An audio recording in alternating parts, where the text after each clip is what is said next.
자, 오늘은요, 정말 흥미로운 얘기를 해볼까 합니다. 자연계의 아주 큰 미스터리 중 하나를 풀어서 노벨상까지 받은 연구 이야기인데요. 아주 작은 분자 수준에서 도대체 어떻게 그렇게 완벽한 선택이라는 게 가능한 건지 바로 그 이야기입니다. 이게요, 노벨상 시상식 연설에서 나온 비유인데 정말 기가 막히지 않나요? 예전에 화학 반응이라는 게 딱 이랬다는 거예요. 연극으로 치면 배우들이 등장하는 첫 장면, 그리고 모두가 쓰러져 있는 마지막 장면만 본 셈이죠. 시작과 끝이 나는데 그 중간에 무슨 일이 있었는지 그 흥미진진한 드라마를 전혀 몰랐던 겁니다. 그러니까요. 관객 입장에선 당연히 궁금하겠죠. 아니, 도대체 중간에 무슨 일이 있었던 거야? 바로 이 질문. 이게 바로 콤포스나 프렐로그 같은 과학자들이 평생을 바쳐 답을 찾으려고 했던 질문입니다. 우리 눈에는 보이지도 않는 그 찰나의 순간에 대체 어떤 드라마가 펼쳐지고 있었던 걸까요? 자, 그럼 화학자들은 이 문제를 어떻게 봤을까요?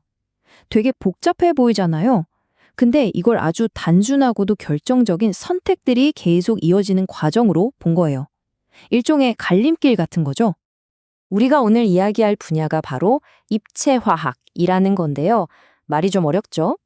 쉽게 말해서 분자의 3D 구조, 그러니까 그 모양이 화학 반응의 결과를 어떻게 좌우하는지 파고드는 학문이라고 생각하시면 돼요.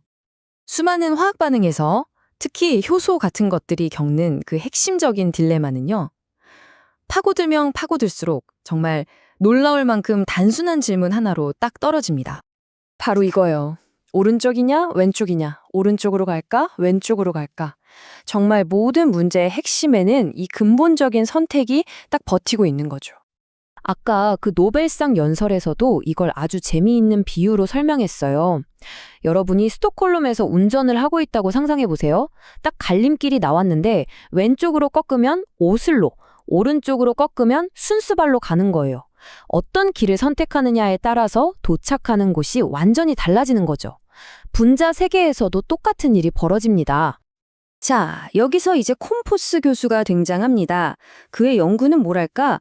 이 복잡하기 짝이 없는 길 위에서 효소가 도대체 어떻게 단 하나의 올바른 길을 귀신같이 찾아내는지 그 발자취를 하나하나 따라가면서 정밀 지도를 그리는 작업이었다고 할 수 있어요.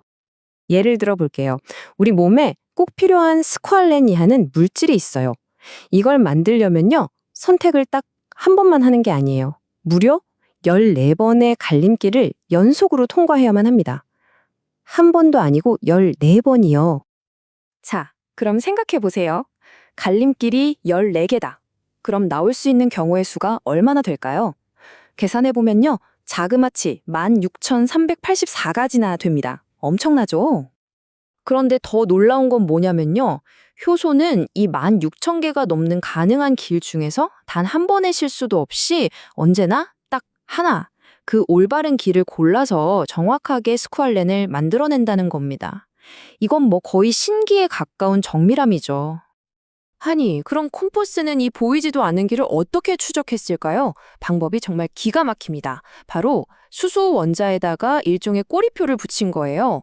그냥 보통 수소도 쓰고요. 걔보다 살짝 무거운 중수소, 그리고 방사능을 띠는 삼중수소, 이 세 가지를 사용한 거죠. 마치 빨간 깃발, 파란 깃발, 노란 깃발처럼요. 각 갈림길에서 효소가 어떤 색깔 깃발을 집어드는지 하나하나 추적해서 결국 그 14번의 선택으로 이루어진 전체 경로 지도를 완벽하게 그려낸 겁니다. 정말 대단하죠. 자, 콤포스가 어떤 길로 가는지를 밝혔다면 이제 프렐로그 교수는 다른 질문을 던집니다. 바로 왜 하필 그 길로 가느냐는 거죠.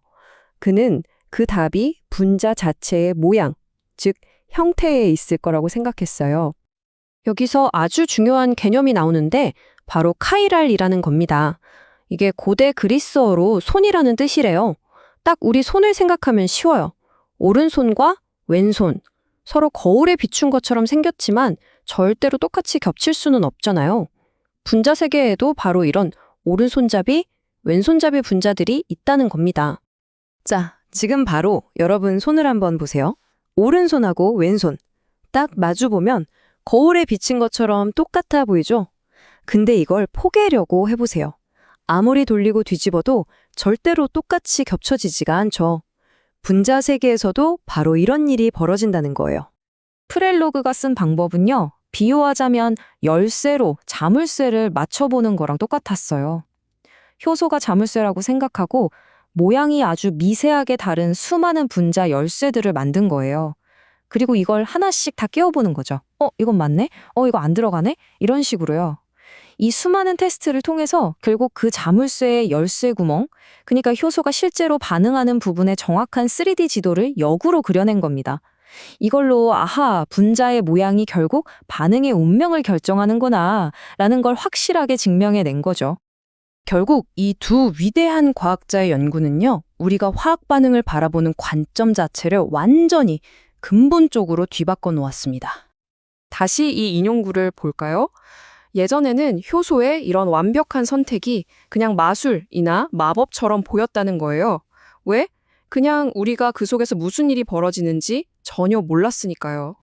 하지만 콤포스와 프렐로그가 나타나면서 모든 게 바뀌었습니다. 그냥 마법상자처럼 느껴졌던 그 미스테리한 화학 반응이 이제는 우리가 출발점부터 도착점까지 모든 경로를 훤히 들여다볼 수 있는 아주 상세한 지도가 된 겁니다. 마술이 과학이 되는 순간이었죠.